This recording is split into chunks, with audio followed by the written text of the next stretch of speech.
আচ্ছা, আপনার sugar fasting report কি ১০৫ কিংবা ১১০? এবং এই রিপোর্টটা দেখে কি আপনাকে আপনার ডক্টর বলছে যে এটা খুব স্বাভাবিক বা নর্মাল? তাহলে বলবো যে আপনার ডক্টর আপনাকে সম্পূর্ণ ভুল তথ্য দিচ্ছেন বা মিথ্যে বলছেন। হ্যাঁ, আপনি কি জানেন যে আপনি এই মুহূর্তে ঠিক ডায়াবেটিসের দোরগোড়ায় দাঁড়িয়ে রয়েছেন? তাহলে বলবো যে এই ভিডিওটা স্কিপ না করে সম্পূর্ণ দেখুন। আজকের এই ভিডিওটা মিস করলে আপনিও 5 বছরের মধ্যে হয়ে উঠতে পারেন একজন ডায়াবেটিক পেশেন্ট। তাই ভিডিওটা স্কিপ না করে সম্পূর্ণটা দেখতে থাকুন। এই ভিডিওতে আজকে আমরা এই বিষয়ে সম্পূর্ণটা আলোচনা করব। হ্যালো এভরিওয়ান, আমি প্রীতি চক্রবর্তী রয়েছি আপনাদের সঙ্গে। স্বাস্থ্যবিজ্ঞান চ্যানেলে সকলকে স্বাগতম।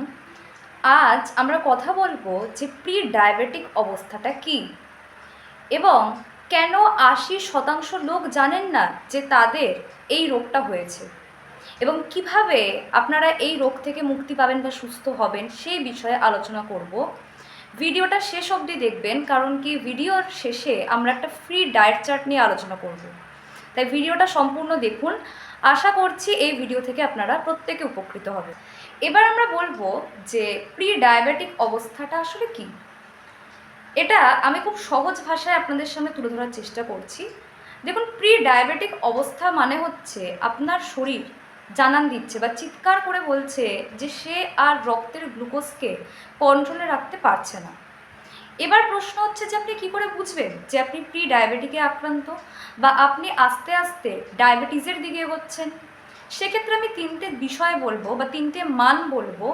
এটাকে হয় আপনি মুখস্থ রাখুন, অথবা আপনি চাইলে কোনো ডায়েরিতেও লিখে রাখতে পারেন। যখন টেস্ট করাবেন তখন এই বিষয়টা চেক করবেন যে আমার বলা এই মানগুলোর সঙ্গে আপনার রিপোর্টের যে মানগুলো সেগুলো মিলছে কিনা।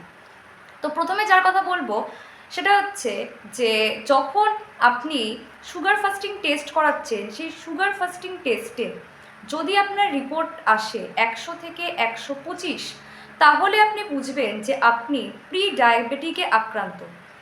অর্থাৎ আপনি ডায়াবেটিসের দিকে আস্তে আস্তে এগোচ্ছেন। নর্মাল হচ্ছে 99 এবং ১২৬ হয়ে যাওয়া মানেই আপনি ডায়াবেটিসে আক্রান্ত হয়েছেন। দ্বিতীয়, খাওয়ার ২ ঘন্টা পরে যদি আপনি টেস্ট করেন এবং সেই টেস্টের যদি রিপোর্ট আসে ১৪০ থেকে ১৯৯, তার মানে আপনি প্রি ডায়াবেটিকে আক্রান্ত।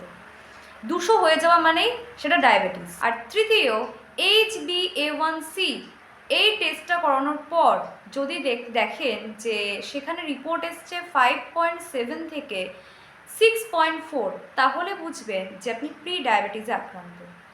কারণ 6.5 হয়ে যাওয়া মানেই কিন্তু সেটা আপনার জন্য বিপজ্জনক।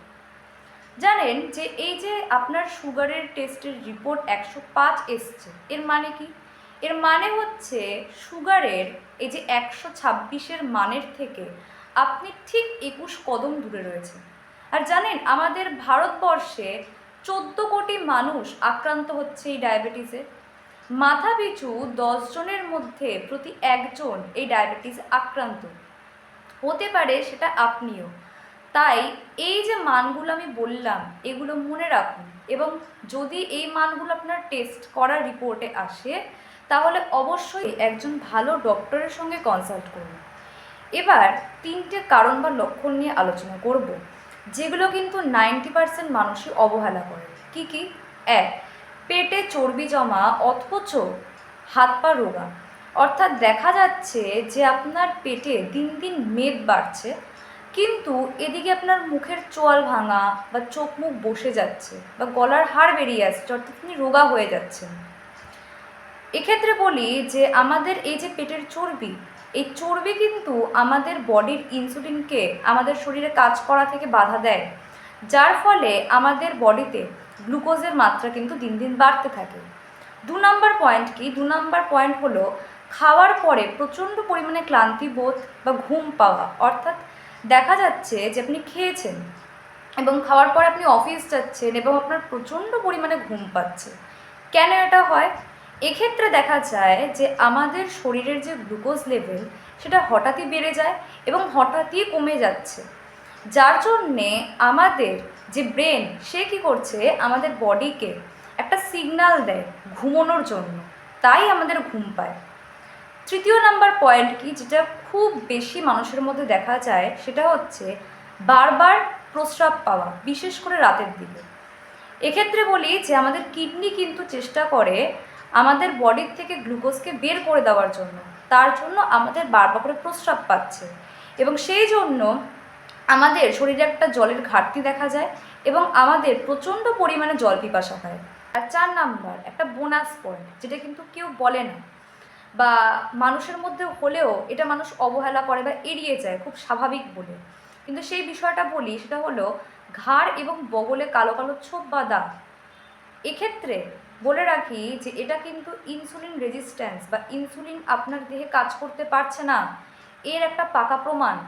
তো যদি এই 4টে পয়েন্টের মধ্যে কোনো একটা লক্ষণ আপনার মধ্যে হয় এবং আমি আগের যে মানগুলো বললাম সেগুলো যদি আপনার রিপোর্টে আসে, তাহলে অবশ্যই আপনি কিন্তু প্রি ডায়াবেটিসে আক্রান্ত। যদি এগুলো হয় তাহলে অবশ্যই বারবার করে বলছি যে একজন ভালো ডক্টরের সঙ্গে কনসাল্ট করুন। সবথেকে ভালো খবর কি জানেন?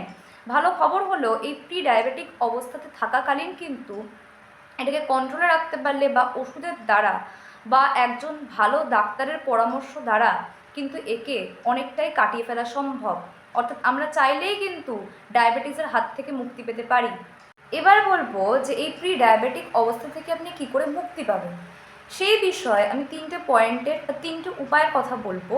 এটাকে মনে রাখবেন। 1, যখন আপনি খেতে বসছেন তখন এটা লক্ষ্য রাখবেন যে আপনার প্লেটে ভাত বা রুটি যেন 25% থাকে, মাছ ডাল মাংস এটা যেন 25% থাকে এবং শাকসবজি এটা যেন 50% থাকে। এক্ষেত্রে বলি, খাওয়ার সময় বা খাওয়ার আগে আপনি 1 গ্লাস জল এবং 1 বাটি শশা খান। এক্ষেত্রে কিন্তু আপনার যে গ্লুকোজ রক্তে সেটা কিন্তু 50% কমবে। দ্বিতীয় পয়েন্ট কি? দ্বিতীয় পয়েন্ট হচ্ছে খাওয়ার পরে আপনি 10 থেকে 15 মিনিট হাঁটুন। অর্থাৎ খাওয়ার পরে এই যে আমাদের একটা বদ অভ্যাস যে আমরা ঘুমিয়ে পড়ি বা শুয়ে পড়ি, এই জিনিসটাকে আপনাকে অ্যাভয়েড করতে হবে। 10 থেকে 15 মিনিট হাঁটলে কিন্তু আপনার ব্লাডের যে গ্লুকোজ লেভেল সেটা কিন্তু অনেকটাই নিয়ন্ত্রণে থাকবে। অর্থাৎ অফিসে যখন যাচ্ছেন চেষ্টা করুন লিফটটাকে অ্যাভয়েড করে সিঁড়িটাকে ইউজ করার। তৃতীয় পয়েন্ট কি? তৃতীয় পয়েন্ট হচ্ছে মেথি এবং দারচিনির ব্যবহার। অর্থাৎ রাত্রেবেলাতে আপনি মেথি 1 চামচ জলে ভিজিয়ে রাখুন এবং সকালে যখন ঘুম থেকে উঠছেন তখন সেই জলটাকে খালি পেটে খান এবং দারচিনির গুঁড়ো 1 চিমটে টক দইয়ের সঙ্গে মিশিয়ে খান। এক্ষেত্রে কিন্তু আপনার ইনসুলিন আপনার বডিতে 20% বেটার কাজ করবে। এবারে বলবো যে আপনি কি কি খেতে পারবেন না সেই বিষয়। তো প্রথমেই যার কথা বলবো সেটা হচ্ছে চিনি বা মিষ্টি জাতীয় খাবার। এক্ষেত্রে দেখুন, মিষ্টি যে খাবেন না সেটা তো আলাদা করে কিছু বলারই নেই। এছাড়াও যেগুলো হচ্ছে কেক, পেস্ট্রি বা বাজারের যে বোতলে ভরা যে কোল্ড ড্রিঙ্কসগুলো, সেগুলো আপনাকে সম্পূর্ণরূপে কিন্তু অ্যাভয়েড করতে হবে। 2 নাম্বার হচ্ছে ময়দা। ময়দা জাতীয় ধরুন পাউরুটি বা চাউমিন বা ম্যাগি, এই সমস্ত কিছু কিন্তু আপনাকে বাদ দিতে হবে। আর তৃতীয় নাম্বার যার কথা বলবো সে হচ্ছে আলু। মনে রাখবেন আলু কিন্তু ভাতের থেকেও প্রচণ্ড পরিমাণে ক্ষতিকারক। তাই সেটা সেদ্ধ আলু হোক বা আলু ভাজা বা বাজারের এই প্যাকেটজাত আলু চিপস, এগুলো কিন্তু সম্পূর্ণরূপে আপনার জন্য বাদ। এগুলো খাওয়া মানেই কিন্তু আপনি নিজের বিপদ নিজে ডেকে আনছেন। এবার বলি যে আপনি কি কি খেতে পারবেন। সেক্ষেত্রে আমি বলবো যে সব ধরনের সবজি আপনি খেতে পারবেন, ডিম খেতে পারবেন, টক দই খেতে পারবেন, এই সমস্ত জিনিস। এছাড়াও যদি আমি শর্করার দিকে যাই তাহলে বলবো যে সাদা চালটাকে অ্যাভয়েড করে ব্রাউন যে রাইস বা লাল আটা সেটাকে নিজের খাদ্য তালিকায় আনার চেষ্টা করুন। সাদা ভাতটাকে সম্পূর্ণরূপে বর্জন করে ফেলুন। এগুলো কিন্তু আপনি খেতে পারবেন। আর মনে রাখবেন যে দেখুন, প্রি ডায়াবেটিক মানেই কিন্তু শেষ নয়। প্রি ডায়াবেটিক মানে হলো আপনার শরীর কিন্তু আপনাকে ওয়ার্নিং দিচ্ছে, আপনার জন্য এখনও সময় আছে। যদি আপনি এই বিষয়গুলোকে মেনটেন করেন বা ট্রিটমেন্টে থাকেন সঠিকভাবে, তাহলে কিন্তু খুব ইজিলি আপনি কিন্তু আপনার ব্লাড গ্লুকোজ লেভেলকে আপনার নিয়ন্ত্রণে আনতে পারবেন। তো ভিডিওটা এতটুকুই ছিল, ভিডিওটাকে আর আমি বড় করব না। নেক্সট দিন আবার আসবো এরকমই কিছু একটা ইম্পর্টেন্ট টপিক নিয়ে আপনাদের কাছে। ততক্ষণ প্রত্যেকে আপনারা ভালো থাকুন এবং সুস্থ থাকুন এবং ভিডিওটা ভালো লাগলে একটা লাইক করে দেবেন, চ্যানেলটার বেল আইকনে প্রেস করে চ্যানেলটাকে সাবস্ক্রাইব করবেন এবং ভিডিওটা আপনার কাছের মানুষজনদের সঙ্গে শেয়ার করবেন, যাতে তারাও কিন্তু আমাদের এই চ্যানেলের সঙ্গে এসে যুক্ত হতে পারে। তো আজ এতটুকুই, আগামী দিনে আবার দেখা হচ্ছে। স্বাস্থ্য বিজ্ঞানের সাথে থাকুন এবং প্রত্যেকে ভালো থাকুন।